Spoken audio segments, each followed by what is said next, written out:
Now we're back for our second violin lesson. Do take, however, from the first to this lesson, approximately 2 hours of work spread over a week, if possible, because you do really need to let the things sink in. So the playing becomes a bit more natural, the holding of the violin, okay, and also the different floors we talked about, okay. Today we're going to be playing with the bow. Wow, that's exciting. That's something that normally most schools of violin playing would wait approximately a month or so until they really get to that. It is actually a bit more tricky and harder than you might think. The bow in most schools, especially in the Franco-Belgian school of playing, they see the bow playing as approximately 80%, 70% of the difficulty of violin playing, okay? Most violinists would say, oh, playing, this, all the notes without even frets is not the hard part. This is the real art of violin playing. This is our breath. Everything, every millimeter on the bow has a different feeling in order to really squeeze out this very specific sound, the quality of sound, the timbre of the violin or the overtones, you would need a very specific feeling here, okay? And the point of contact with the string itself. Now, what you want to do, this is right hand, okay? Remember, we're playing the violin with the left hand. Even if you're a left-handed person, you would want to do this. No, we're going to play the normal universal way, okay? What you can do is put your bow on a table, at the edge of the table like that, and leave the frog a bit out, okay? Or you can just pick it up this way. First of all, take your right hand thumb and come towards the edge of the frog. My frog is yellow, okay, but this is made of horn, but you have different plastic ones, you have wooden ones. This is a very old one, so it still has these kind of, well, maybe a bit outdated nowadays. Anyway, you come with your thumb when it's rounded into that edge, okay? So you're not going through to the other side, okay? Don't break out through to the other side. No breaking on through, okay? Just there, okay? When it's rounded this way. And on the other side, you put your middle finger, okay? This way. You let your third finger, you let that finger, you leave that finger down. So both of them are on the other side, okay? And I'll call from now on the axis, okay? You see? And you see it's all round, okay? None of this, nothing strange, just here. If you do that correctly, you'll find this, okay? This sign on your thumb, okay? You don't have to press your nail against the edge here, okay? But so, and on the other side, so it's actually, well, if you have the silver end here, so you can just leave it towards that, okay? Don't do this, don't let the meet here, okay? Just let it go on the other side. So in fact, it's gonna give you this kind of a P letter, but not this, okay? It's not connected. It's a bit like this with this in the middle. So click, you see here. This as well, as I said, it's just lying down. And these two are the weights on both sides. So when you're going to be playing at the tip of the bow, you're gonna feel that you need to shift your hand slightly towards this direction in order to keep the same amplitude, the same volume. You're going to shift your hand slightly more to this side. Whereas when you come towards the frog, that's the frog area, okay?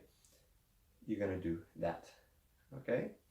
So you're gonna be slightly leaning towards your pinky. What you did notice is this is not a mistake. This is the right way to do it. Don't extend because you don't have enough momentum, okay? This is gonna be difficult to maintain a lot of control over spiccato and different kinds of styles of playing. You won't be able to do that very well if you play this way all the time. So that, or when the pinky is up. Well, I should be teaching you well, just a small disclaimer. So I've had so far, I think, 13 teachers of my own growing up. And what I say when I say this is the way, of course you can do it any other way as well, but I've actually had the luck in my life to have different schools of teaching, of different schools of thought, and I had time in my life to also look at things from outside and say what is beneficial in doing this versus that. Okay, so I'm just giving you directly the conclusions, but if you really do want to know why I chose for one versus over the other, do drop me a line. Okay, but I find this to be very, very good.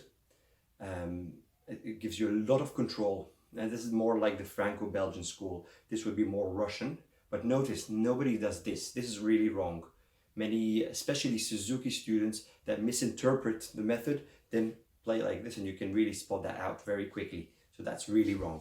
I'm not saying it's wrong for cello playing, for example. That could be good, but for violin, when we're not doing this, here you really need the added tension. Okay, the normal force. Okay, to give it brought back to you. But on the violin, you really don't need that. You need all the momentum placed downward. You see, I can do that. Okay. So we're going to integrate this together with the playing that we learned last time when we did the pizzicato. And here is where the bow starts to become more tricky. Because in addition to what we just discussed, the handling of the bow, I mean the way you hold it, or the holding of the bow, what we're going to do here is we also have to maintain a parallel bow, a bow that is parallel to the bridge and to the edge of the fingerboard, the black part, right? Remember? So you're not going to be playing this and not this. Everything here, the more you're twisted, the less fundamental notes you get, and the overtones you get just more noise. Okay, so hypothetically speaking, playing at 90 degrees, producing no note, and you get, let's say, our 100%, a theoretical 100%, when you're very parallel. Okay, you can hear the quality of sound is very different when you do this. Okay, that's a parallel bow, versus if try to hear difference, I'm going to play not parallel now. Okay, you can hear different kind of hissing and humming. Okay, that's not good. The way to do that, I recommend you play every day, 5 minutes before you start your daily practice, just playing open strings, even when you're an advanced player, in front of the mirror, but not when you stand in front of the mirror, but when your violin is parallel to the mirror. So therefore, you're going to be approximately at a 45-degree angle to the mirror. Okay, that makes sense to you? Okay, so say you're the mirror for me now. So I'm not going to be playing this way frontally, I'm going to be playing at an angle, and I'm going to watch my bow. Now, this is really interesting. The way you perceive your bow from your angle, watching on it, is really wrong. Okay, so you really have to look at the mirror and really trust what you see there. Okay, because you are at an angle, you're not looking at the violin this way. And I already discussed this in the first lesson. This is wrong. You don't play this way. Okay, you will not be able to use your left hand. For me, the way to do a parallel bow, the way I feel is correct for my muscles, and I've taught approximately 1,200 pupils over the last 15 years, so I think I've got quite a good grasp, and it works for most of them. What I do to remember, even without the mirror, is when I start the down bow. Okay, when I start opening my arm, it's called a down bow. For doing a good down bow, I rest my hand this way. Okay. Don't let it fall. Remember, we have the melon, right? If I play this G string, but I have to feel as though I have support, but in fact it's like a balloon of helium is holding my hand here, but not from here. Imagine I'm resting this way, but I'm not letting it really fall. It's almost there, but it's not. It's really a semantical thing. It's all here. Okay, practice feeling as though, ask somebody to just caress your hand or caress it for yourself. Feel this weight, but let it hold itself as though it's coming from, from your back. Let your back work for it. Okay, so back to what I was discussing. Put your hand this way.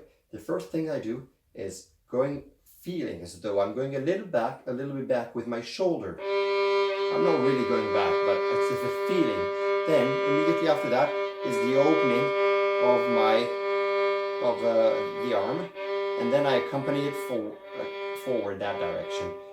Okay, so it's as though it's a bit back with my shoulder, open the arm, open here, only here, and then forward with the shoulder and going in the direction that my hand is opening. It's as though I'm doing that. So if you really think about it, it's almost has a U shape, really extended U, but it's a bit of that. Whereas if you look at it from the mirror perspective, you'll find it is a straight thing. Because if you really think about it, all our joints in our body are made to be either rotated or opened as a hinge. With all these circular movements, we have to create a straight line. How strange, how beautifully ironic it is, right? So I'm going to now focus more on playing and not speaking while I do it, but please try to think about what I'm doing in order to get that straight line.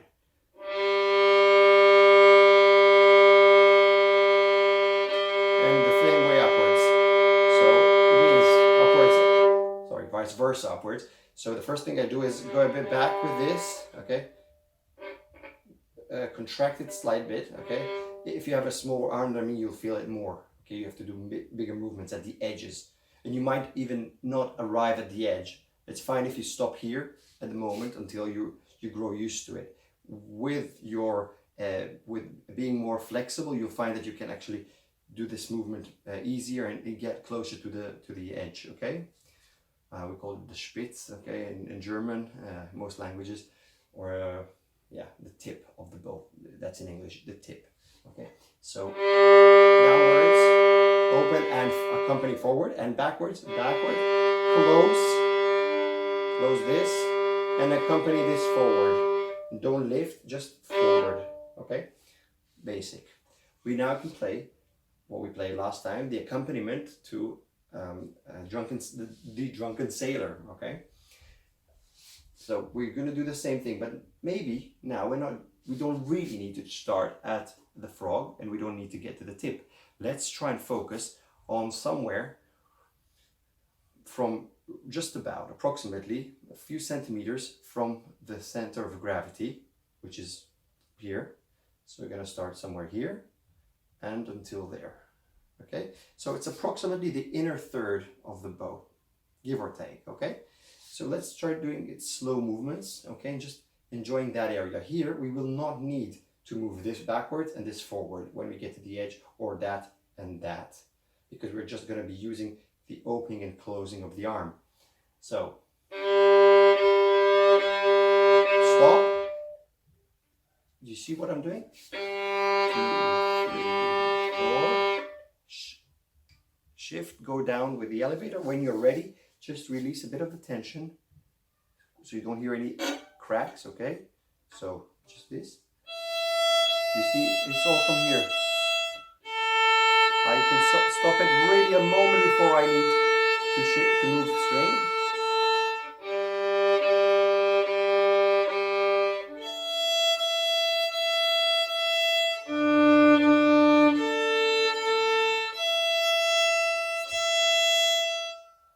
Okay, and here are the notes.